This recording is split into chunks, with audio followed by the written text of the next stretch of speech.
Rahim chapter 1 functions and limits exercise 1.5 question number 2 graph the curves that has parametric equations given below x is equal to t y is equal to t square and t की जो हमारे पास range आ रही है वो T की values हमने -3 से लेकर 3 तक ले लेनी है। पैरामेट्रिक इक्वेशन ये होती है कि जिसमें दो वेरिएबल्स जो हैं वो किसी तीसरे पे डिपेंड कर रहे हो। तो यहाँ पे जो टी है वो हमारे पास पैरामीटर है और एक्स भी टी पे डिपेंड कर रहा है और वाई भी टी पे डिपेंड कर रहा है और जो टी है वो हमारे पास इंडिपेंडेंट है। ग्राफ बनाने के लिए एक ही बस चीज़ है और वो है हमारे पास टेबल बना लेते हैं और टेबल ऐसे करते हैं कि तीनों का ही इकट्ठा कर लें। वैसे तो आपकी मर्ज़ी है कि पहले x is equal to T का अलग टेबल बना लें, y is equal to t square का अलग बना लें, लेकिन यहाँ पे और फिर उन दोनों को अगर इकट्ठा करना चाहें, क्योंकि करना तो इकट्ठा ही है। ग्राफ जब हमने बनाना है तो एक्स और वाई पे बनाना है। तो X is equal to T और Y is equal to T का स्क्वायर है। तो टी की वैल्यूज़ कौन से स्टार्ट हो रही है? -3, -2, -1, 0, 1, 2 एंड 3। एक्स और टी इक्वल हैं तो जो टी की वैल्यूज़ हैं वही एक्स की आ जाएंगी। वाई है टी स्क्वायर, 3 का स्क्वायर हमारे पास आ जाएगा 9, 2 का स्क्वायर 4, स्क्वायर है तो माइनस आ रहा प्लस हो जाएगा, 1 का स्क्वायर +1, 0, 1, 2 स्क्वायर 4 और 3 का स्क्वायर क्या आ जाएगा हमारे पास 9। स्केल यहाँ पे हमने ये लेने होते हैं कि एक्स एक्सिस पर भी एक यूनिट लिया हुआ है, वाई एक्सिस पर भी एक ही यूनिट है और वो हमारे पास उन वैल्यूज़ को उसको रिप्रेजेंट कर रहा होगा। ग्राफ बना लेते हैं इसका। एक्स और वाई का बनाएंगे, वाई की वैल्यूज़ जा रही हैं पॉजिटिव में ही हैं सारी, तो मैं पॉजिटिव से इसका कर लेंगे स्टार्ट। 9, 8, 7, 6, 5, 4, 3, 2, 1।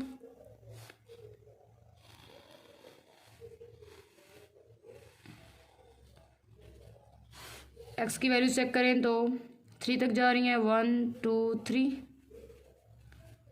दरमियान में हमारे पास आ रहा है 0। यहाँ पे माइनस आ जाएंगी, -1, -2, -3। ये नेगेटिव एक्स एक्सिस, ये पॉजिटिव एक्स एक्सिस, ये पॉजिटिव वाई, ये हमारे पास आ जाएगा नेगेटिव वाई। 6, 5, 4, 3, 2, 1। पहला पॉइंट हमारे पास आ रहा है एक्स की वैल्यू लेनी है -3 और वाई की वैल्यू 9 है। एक्स -3 से ऊपर जाएगा और -9 तक ये पॉइंट हमें मिल गया। फिर एक्स की वैल्यू -2 है और वाई की वैल्यू 4 आ रही है। एक्स के -2 को वाई की 4 के साथ हम मैच कर देंगे, ये पॉइंट आ रहा है। एक्स -1 है तो वाई की वैल्यू हमारे पास +1 है, -1 को 1 के साथ मैच कर दिया, रीजन पे दोनों 0, 0 आ रहे हैं। फिर अगेन हमारे पास एक्स की वैल्यू 1 है और वाई की वैल्यू फिर 1 आ रही है, तो 1 को इस 1 के साथ मैच कर दिया। एक्स 1 है और वाई भी 1 है। एक्स की वैल्यू 2 है और वाई की वैल्यू 4 है, यहाँ से x2 ऊपर चला जाएगा और वाई 4 के साथ मैच कर देंगे। एक्स की वैल्यू 3 है और वाई की वैल्यू हमारे पास आ रही है 9, तो 3 को यहाँ पे हम मैच कर देंगे 9 के साथ और जब इन पॉइंट्स को आपस में ज्वाइन करेंगे तो एक कर्व टाइप हमारे पास बन जाएगी।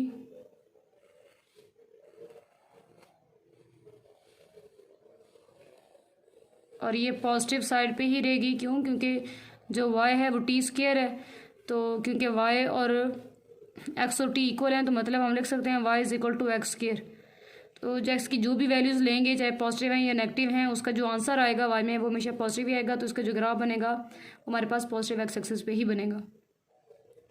नेक्स्ट हमारे पास सेकंड पार्ट आ रहा है। अब सेकंड पार्ट में मैं जस्ट इसका टेबल ही करवा रही हूँ, क्यों? क्योंकि ग्राफ आगे आसान हो जाता है, टेबल बन जाए तो ग्राफ मुश्किल नहीं है, बस टेबल तक आपने बात समझनी होती है कि अच्छा टेबल कैसे बनाना है। और अगर एक ग्राफ समझ में आ चुका तो आगे आसान हो जाएंगे, और अगर एक नहीं समझ आए तो पहले इसी को समझें, जब ये समझ आ गया तो बाकी फिर वही बात कि आगे आसान ही है। सेकंड पार्ट हमारे पास आ रहा है x is equal to t -1, y is equal to 2t -1 और टी की रेंज हमारे पास है -1 से लेकर 5 तक, और ना तो -1 शामिल है ना ही 5 शामिल है। यहाँ पे टी आ जाएगा, x is equal to t -1 और Y is equal to 2t -1। इसका एक और हल ये भी है कि अगर आप टी को ख़त्म कर दें, यहाँ से टी की वैल्यू एक्स में निकालें, इधर पुट कर दें, तो जस्ट एक्स और वाई में ही टेबल बनेगा। इस तरह कर लें तो ये भी आसान ही है। अब एक्स की वैल्यूज़ यहाँ पे हमारे पास आ जाएंगी, एक्स की वैल्यूज़ टी की वैल्यूज़ ले लेंगे 0, फिर टी की वैल्यू हमारे पास 1 आ जाएगी, 2, फिर 3 और फिर हमारे पास 4 तक। -1 भी शामिल नहीं है, -1 से ग्रेटर नंबर लेने हैं तो -1 से आगे फिर 0 आ जाएगा। 5 खुद शामिल नहीं है, 5 से पीछे तक नंबर और वो हमारे पास 4 तक आ जाएगा। अब t -1 है, t की जगह 0 पुट किया, 0 -1 तो -1 आ गया, 1 पुट करेंगे 1 -1 0, 2 पुट करेंगे तो 1, 3 पुट करेंगे तो 2, 4 पुट करेंगे तो 3 आ जाएगा। अब जब y की बात करेंगे तो 2t माइनस वन है, 0 की जगह हमने t की जगह पुट कर दिया 0, ये 0 बन गया, -1 1 पुट करेंगे तो 2 1 ज़ार 2, 2 माइनस 1 1 आ गया, 2 पुट करेंगे तो 2 2 ज़ार 4, 4 माइनस 1 3 आ गया, 3 पुट करेंगे 3 2 ज़ार 6, 6 माइनस 1 7 सॉरी 6 माइनस 1 5 आ जाएगा, 4 पुट करेंगे 4 2 ज़ार 8, 8 माइनस 1 तो यहाँ पे आ जाएगा 7।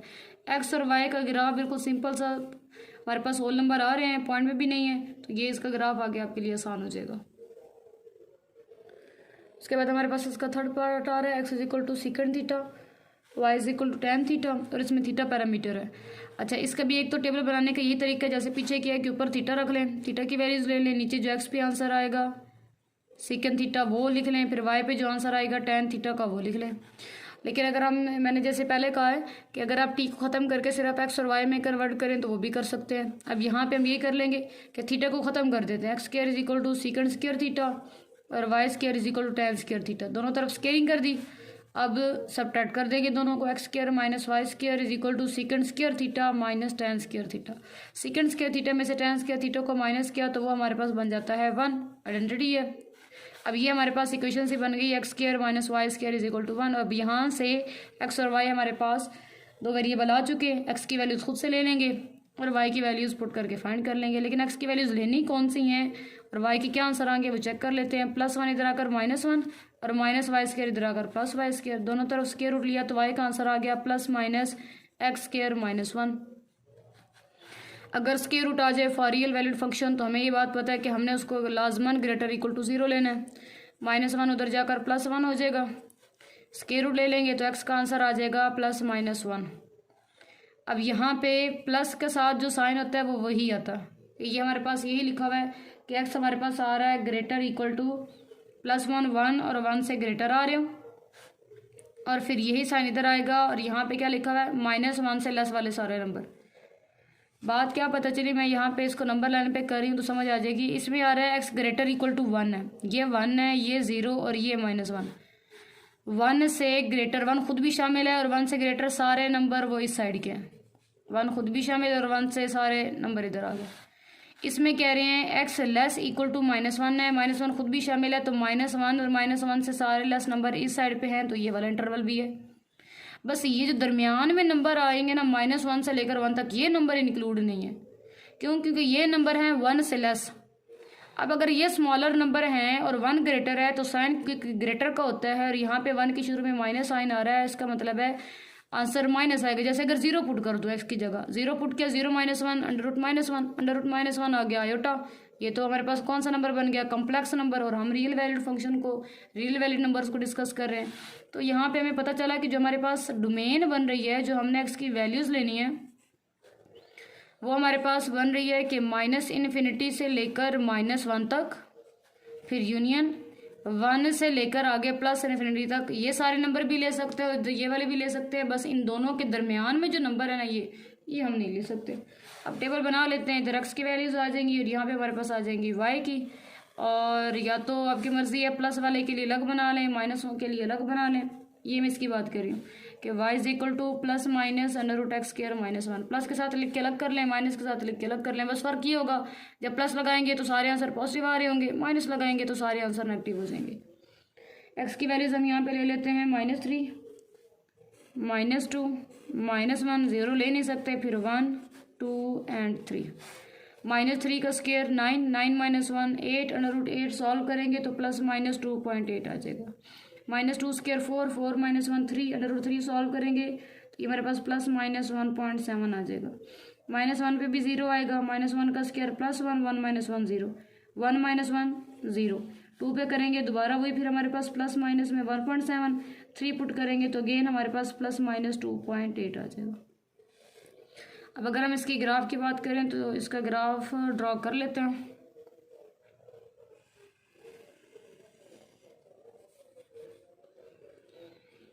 एक्स की वाई की वैल्यूज़ पॉजिटिव में भी हैं और नेगेटिव में भी आ रही हैं।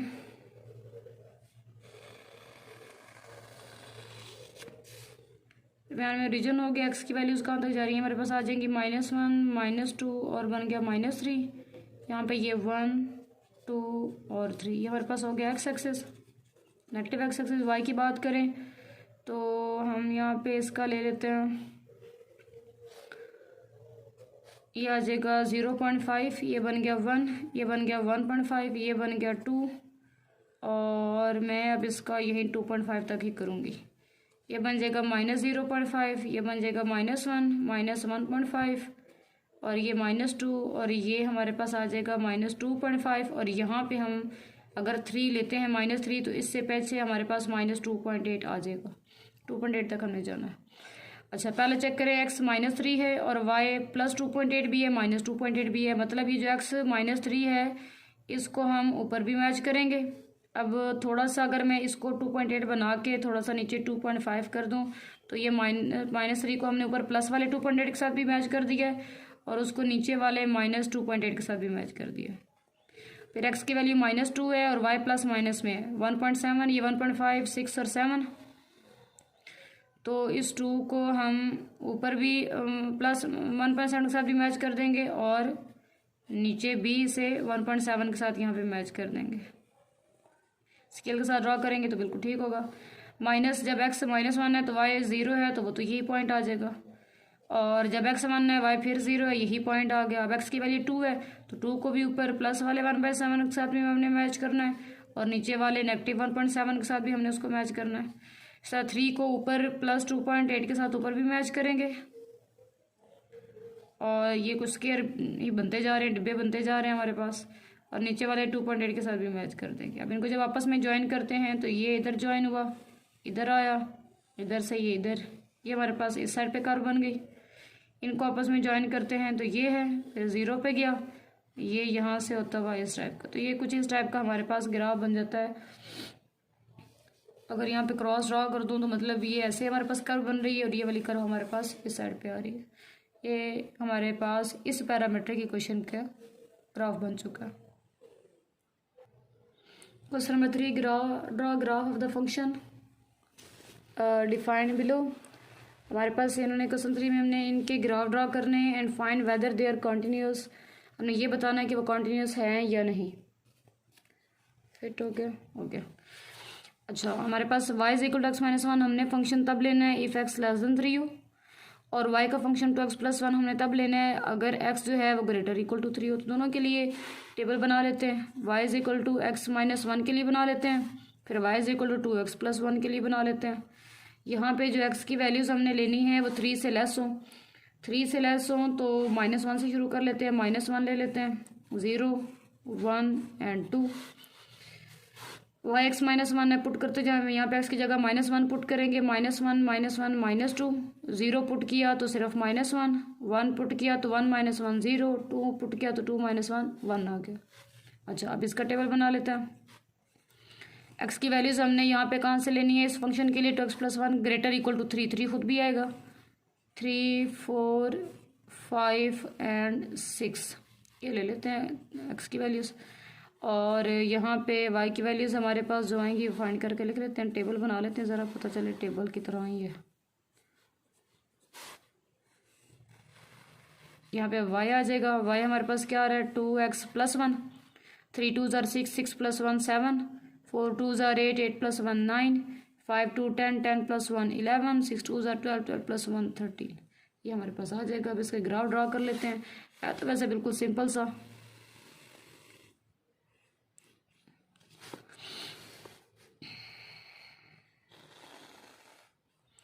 y में हमने 13 तक जाना है, तो 1 2 3 4 5 6 7 8 9 10 11 12 13, चले 13 आ गया हमारे पास। और नीचे y की वैल्यू हमने -2 तक जानी है, तो -1 और यहीं पे -2 आ जाएगा। ये नेगेटिव y हो गया, ये हमारे पास पॉजिटिव y हो गया।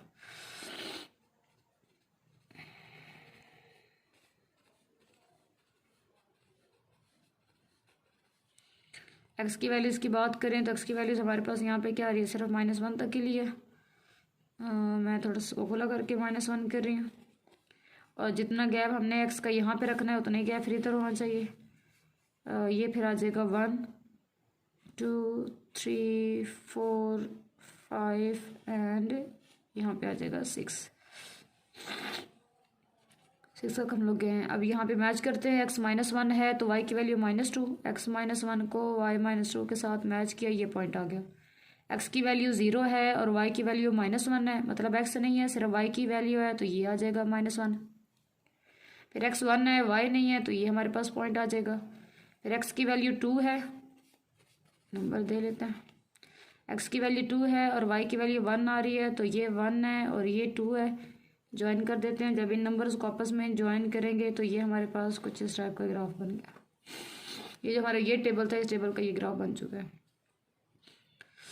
फिर अगर हम बात करें दूसरे की, अब यहाँ से 2 से आगे तो हम कोई नंबर ले ही नहीं सकते। फिर अगले की बात करें तो इसमें आ रहा है 3 को मैच कर रहा है 7 के साथ, x 3 है। अब x का तो कंजक्टिव नंबर ही है, 3 आ रहा है, लेकिन y चला गया है 7 पे, ये पॉइंट आ गया। x की वैल्यू 4, y की वैल्यू 9 आ रही है, x 4 और y आ जाएगा 9, ये पॉइंट आ गया। फिर x की वैल्यू 5 है और y की 11 है, लाइन से सीधी लग रही है, ये पॉइंट आ जाएगा। फिर x की वैल्यू 6 और y की वैल्यू 13 है, x 6 को y 13 के साथ मैच किया। चलो, जब इन चारों को आपस में मैच कर रहे हैं तो कुछ इस टाइप का हमारे पास ये ग्राफ बन रहा है। इससे पीछे नहीं जा सकते, यहीं पे स्टॉप, इससे आगे जितना मर्जी चले जाएं, और यहाँ पे 2 से इधर नहीं जा सकते, इधर जितने मर्जी चले जाएं, यहाँ पे जो मर्जी पीछे -2 भी ले सकते हैं, नेगेटिव वैल्यू सारी ले सकते हैं। अब चेक करें, ये जो फंक्शन है कॉन्टीन्यूस होने का मतलब ये था कि एक ही स्ट्रेट लाइन हमें मिलती, लेकिन ये जो दरमियान में यहाँ पे जो ये वाला गैप आ रहा है ना, ये गैप यहाँ से लेकर यहाँ तक का, ये बता रहा है कि फंक्शन डिसकॉन्टीन्यूस है, मतलब 3 पे जो फंक्शन है वो कॉन्टीन्यूस नहीं है। अगर आप इसको लेफ्ट हैंड साइड और राइट हैंड साइड से भी लेके करते तो डिसकॉन्टीन्यूस ही उसने होना था। तो अभी हम ग्राफिकली ये बता रहे हैं, 1.4 एक्सरसाइज की है ना जिसमें हमने कॉन्टीन्यूटी चेक की है, तो उसमें लेफ्ट हैंड लिमिट और राइट हैंड लिमिट से हमने चेक की है। अब यहाँ पे हमने ग्राफिकली बताना है कि फंक्शन कॉन्टीन्यूस है या नहीं, तो यहाँ पे हम लिख देंगे कि function is discontinuous at x = 3।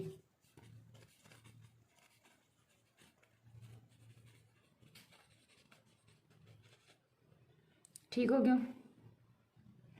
Next हमारे पास थर्ड पार्ट आ रहा है, थर्ड मैंने पहले लिख लिया था तो थर्ड ही पहले कर लेते हैं कि y = x + 3 if x is not equal to 3। x अगर 3 हम नहीं लेते, 3 के अलावा जो भी नंबर लेंगे तो फिर ये वाला फंक्शन आ जाएगा, और अगर x हम 3 लेते हैं तो फिर हमने ये वाला फंक्शन ले लेना।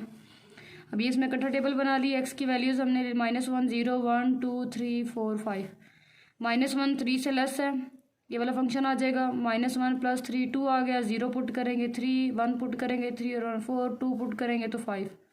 जब x की वैल्यू अगर 3 ले रहे हैं तो x = 3 है, तो वहाँ पे y की वैल्यू हमें गिवन है कि 2 है, मतलब x = 3 y = 2, तो पॉइंट हमारे पास बन जाएगा 3 और 2, तो ये हमने 3 और y की यहाँ पे ये वाली वैल्यू आ जाएगी।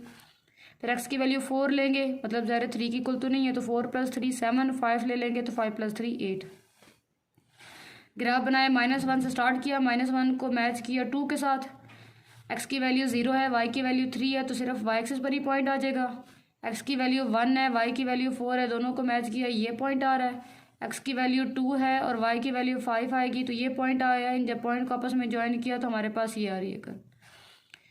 अब आगे दरमियान में आ रहा है 3, x की वैल्यू 3 है तो वहाँ पे y की वैल्यू आ रही है 2, मतलब इस लाइन के ऊपर या नहीं रहा बल्कि इस लाइन के नीचे आ रहा है, बिलो द लाइन है। और 4 पे आगे चेक करें तो आगे फिर 7 आ रहा है, 5 पे चेक करें तो 8 आएगा, और अगर नंबर लेते जाएंगे तो आगे बढ़ता जा रहा है, मतलब इससे आगे जा सकता है और इस लाइन से फिर आगे पीछे की तरफ भी ये जा सकता है। बस दरमियान में ये गैप आ गया इस पॉइंट की वजह से, क्योंकि ये पॉइंट समझे वहाँ से टूट के नीचे गिर गया, तो इसके नीचे आने की वजह से ये जो फंक्शन हो गया वो हमारे पास डिसकॉन्टीन्यूस है एट x = 3। सेकेंड पार्ट है हमारे पास y = x² - 4 / x - 2 और x does not equal to 2। Solve हो सकता है तो सॉल्व कर लेते हैं। 4 को बना देंगे 2² a² - b², एक दफ़ा माइनस में एक दफ़ा प्लस में, माइनस वाली कटिंग होकर x + 2 आ जाएगा। अब यहाँ पे एक बात चेक करें कि अगर x 2 नहीं है, जो 2 है वो हमारी डोमेन में शामिल नहीं है, तो 2 + 2 4 होता है, इसका मतलब है y का आंसर 4 भी नहीं आएगा। 2 और 4, x में से 2 निकला तो y में से हमारे पास 4 निकल जाएगा। पहले पुट करते हैं, -1 x की वैल्यू ली तो -1 + 2 + 1 आ जाएगा, 0 पुट किया तो 2, 1 पुट किया तो 3, 3 पुट किया तो 5, 4 पुट किया तो 6, 5 पुट किया तो 7, -1 0 1 2 हम नहीं ले सकते क्योंकि उन्होंने खुद कह दिया x is not equal to 2, तो 1 के बाद 3 पे आ गए। ग्राफ बनाया है -1, अगर x हमारे पास -1 है तो y की वैल्यू 1 आ गई, x 0 है और y की वैल्यू 2 है तो सिर्फ y से जाएगा, x की वैल्यू 1 और y की वैल्यू 3 है, फिर x की वैल्यू 3 और y पे वैल्यू 5 आ रही है, x की वैल्यू 4 और y की वैल्यू 6, x की वैल्यू 5 है तो y की वैल्यू 7 आ रही है। अब इन पॉइंट्स को हमने आपस में ज्वाइन कर दिया और इनको आपस में, अब दरमियान में x 2 नहीं है और y यहाँ पे 4 नहीं है तो ये गैप सा आ गया, मतलब इससे नीचे अगर हम नंबर लेंगे तो इससे नीचे ग्राफ हमारे पास लाइन या स्ट्रेट लाइन जा सकती है और इधर से आगे जा सकती है। दरमियान में गैप आ रहा है, अब दरमियान में अगर गैप आ रहा है तो फिर ये इसका मतलब है डिसकंटिन्यूस हो गया, function is discontinuous at x is equal to 2। इस पे हमारे पास ये जो आ रहा है फंक्शन हमारे पास वो डिसकंटिन्यूअस हो चुका है। लास्ट पार्ट है हमारे पास y is equal to x square minus 16 over x minus 4 and x does not equal to 4। 16 को लिख दिया 4 स्क्र, एक दफ़ा माइनस में एक दफ़ा प्लस में, नीचे वाले 4 के साथ कट हो गया तो हमारे पास सिर्फ बच गया x प्लस 4। अब यहाँ पे हमें क्या बात पता चल रही है कि अगर डोमेन में 4 नहीं है तो रेंज में 8 भी नहीं होना, क्योंकि 4 + 4 8 होना है, तो अगर x 4 के इक्वल नहीं है तो 4 पे जो आंसर आता है फिर y उसके इक्वल नहीं होगा, मतलब अभी आंसर में नहीं होगा। टेबल बनाया हमने, x की वैल्यूज ले ली, -1 0 1 2 3 4 ले नहीं सकते, 5 और 6 आ गया। इस इक्वेशन के अंदर हमने पुट की तो 3 + -1 + 4 3 आ गया, 0 + 4 4 है, x की जगह 1 पुट किया 1 + 4 5, x की जगह 2 पुट किया 2 + 4 6, x की जगह 3 3 + 4 7 5 + 4 9 और 6 + 4 10 आ जाएगा हमारे पास। ग्राफ जब ड्रॉ किया x -1 है तो वहाँ पे y की वैल्यू 3 आ रही है, वहाँ पे मैंने बाय मिस्टेक इसको इस 1 के साथ कनेक्ट कर दिया था। -1 हमारे पास 3 है, फिर x की वैल्यू 0 है तो y का सिर्फ आंसर आएगा। फिर जब किया ना यहाँ से गड़बड़, और गड़बड़ क्या की है कि 1 को यहाँ पे ज्वाइन करवाना था हमने 5 के साथ, और जब 2 की बात करते तो 2 आ जाता 6 के साथ। चलिए अगर आपको समझ आ गई है तो कोई ना, थोड़ी बहुत मिस्टेक हो भी सकती है। 1 को कनेक्ट कर दिया 5 के साथ और 2 को किया है 6 के साथ, तो ये हमारे पास ये स्ट्रेट लाइन ऐसे बन जाएगी। फिर 4 लिया नहीं है और 3 को बल्कि 7 के साथ किया है, कुछ ज़्यादा ही गड़बड़ मेरे हाल में हो गई है। 3 को 7 के साथ किए तो ये इधर से इकट्ठे थे और दरमियान में 4 और 8 वाला यहाँ से गैप हो जाना था, इधर से ये लाइन नहीं आनी थी। 5 को कनेक्ट कर देना था 9 के साथ और 6 को कर देना 10 के साथ। अगर आपको पीछे वाली की समझ आ गई तो इसकी भी आ जाएगी। तो यहाँ पे पता चला कि ये वाला जो है ना दरमियान से हमारे पास गैप बच रहा है जहाँ पे 4 और 8 कनेक्ट नहीं है, तो इसी जगह पर आकर ये डिसकंटिन्यूअस है, मतलब function discontinuous at x is equal to 4। जब 4 आया तो फंक्शन डिसकंटिन्यूअस हो गया, उससे आगे भी जा सकता है और उसके इस तरफ भी हमारे पास अगर 3 से स्टार्ट करें ना, 3 से पीछे तक सारा ये कॉन्टीन्यूस है, 5 से आगे सारा कॉन्टीन्यूस है, बस 4 पे आके ये गैप आ रहा है और ये डिसकंटिन्यूअस हो चुका है। यहाँ पे हमारा क्वेश्चन 3 जो है वो कंप्लीट हो रहा है।